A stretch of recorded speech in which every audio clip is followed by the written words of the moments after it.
getting into this vibrational spectroscopy. I love this stuff. It's what I do in my research. I do principally FTIR. But of course, FTIR, Fourier transform, infrared spectroscopy is all about molecular vibrations. So let's get into it and review a little bit of what we talked before. So recall, we applied this potential energy operator from our Hooke's law, right, where we basically called our vibration two masses on a spring, right? And the potential energy of those two masses on a spring can be described as 1/2 times kF times x squared. Here now, x is our displacement scale, okay? And so that displacement is how much does the bond move relative to its equilibrium bond distance, right? So these vibrations, it doesn't compress the two masses to where they're touching, right? These vibrations look, something like this, right? Where they're not quite compressing all the way. They can't because there'd be too much nuclear repulsion, all right? So displacement is really meaning kind of like the relative motion of mass 1 and mass 2, all right?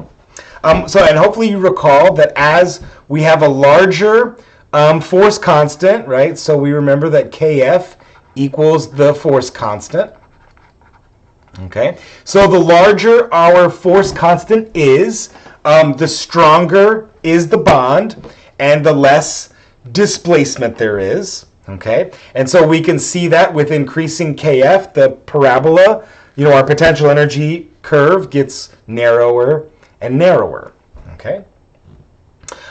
So this is about as much as we did, and obviously we solved the Schrodinger equations and got quite a complicated set of equations from that, right? We had to use the Hermite polynomials, if you remember. And so the solution to the Schrodinger equation, okay, so solution to Schrodinger was this, where each energy is quantum number nu plus 1/2 times the quantity h bar omega, where omega is the frequency of this vibration, okay? And we recognize that nu is the quantum number. It can be 0, 1, or 2, right? So this is the solution in terms of joules. So we'll put that in parentheses right here, joules. But if we wanted the solution in terms of wave number, so here we use the little tilde, right, g. And so you notice it's still got the same nu plus 1/2, nu plus 1/2. But now this quantity h bar omega has been replaced by this nu tilde, okay? And this nu tilde, that gives us the wave number frequency of vibration. So this is the value on our spectra. So for example, if we were looking at a carbonyl stretch occurring around 2100 wave number, that 2100 wave number comes from this equation. And recall the 1 over 2 pi c, and really it's a factor of 1 over 2, or excuse me, 1 over h c. That's how we convert things to wave numbers from joules, right? So you notice that it still has this same base equation, right? Square root of kf divided by the effective mass. Okay, so we can still see that there. So this factor in front just converts the joule solutions to a wave number solution. And of course, we'd have to convert all of our meters into centimeters, so we can make that 1 over centimeters, okay? So now, for a totally idealized, what we would call a rigid rotor, this is what we would see, okay? But a real molecule will have what we call this Morse potential, all right?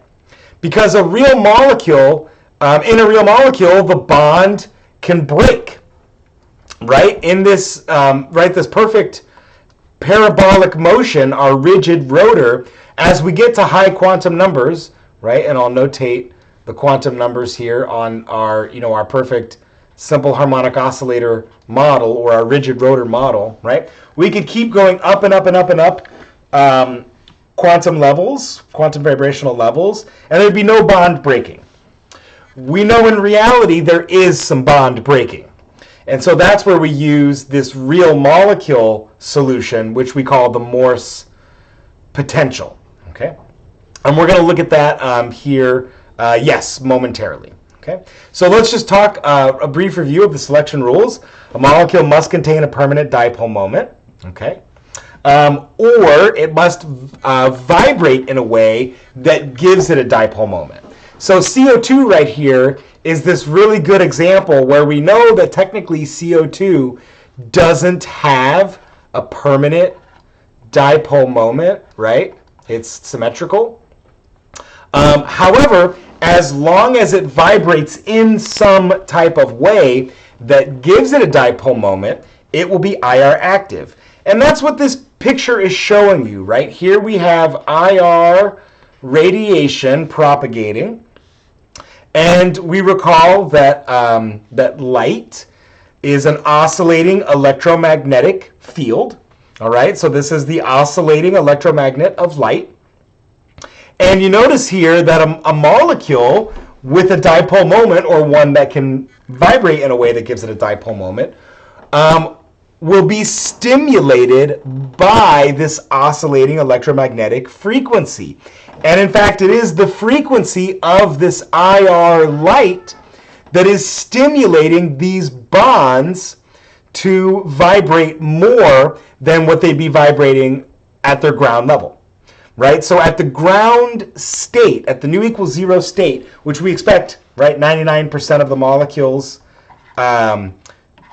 we expect 99% of the molecules to live at this nu is equal to 0 state, okay? When light with the correct frequency, and this would be an infrared frequency, is irradiated on a molecule, that can influence it to be displaced even more. So in other words, it sends it to a higher vibrational energy level. Okay? And we also remember, right, our selection rule, one level at a time. Delta nu can only be plus or minus 1. All right? And so now if we think about those solutions to our Schrodinger equation, right, and here we're looking at the wave number solution, if we go to calculate delta G of nu, right, where we recognize that's what this is going to be, right, the difference between these two levels is going to be given by this delta G equation. Well, we know that it's going to be nu plus 1 minus nu. It could also be nu minus 1, right, because plus minus 1 at a time. Well, if we do the algebra here, this factor of 1/2 is going to go away, and all we're left with is just simply nu, okay?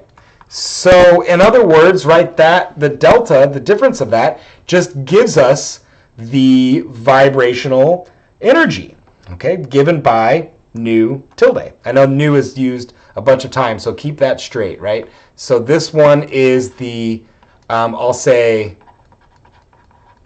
quantum number. This one is the actual energy, of course, expressed as a wave number, right? Okay, moving along.